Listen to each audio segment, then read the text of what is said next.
The Bible says, bless those who curse you and pray for those who mistreat you. With this verse, we can realize that how God is serious about our spiritual disciplinary. No matter how hard and difficult it may be, He still wants us to be the reasons of blessings in the life of those people who are blind, who do not know God. He still wants us to be a reasons of blessing in their life. The Bible also says, blessed are those who are peacemakers, for they will be called the children of God. We are the children of God, and we are here to make peace in their life.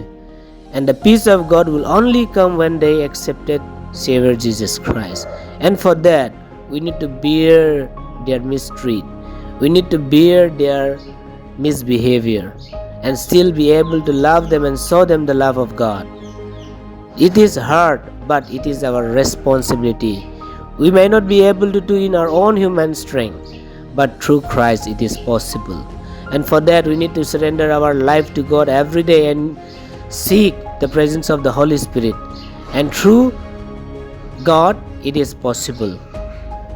Therefore, let us continue to love them, bless them, and pray for them, because they need support, because they need help, and we can help them. We can help them overcome this slavery life, the slavery of sinful nature.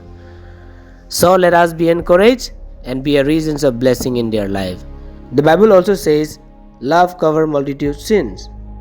It may be very hard to love and forgive those people who really hurt us, disturbed us, lied to us, betrayed us, who really broke our heart.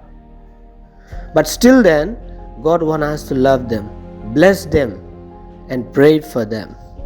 This is a victorious life we can live. We will not be under the controls of anger. Rather, we will be under the controls of godly righteousness. The peace of God will control us, and we will be able to bless them, restore them, and revive them.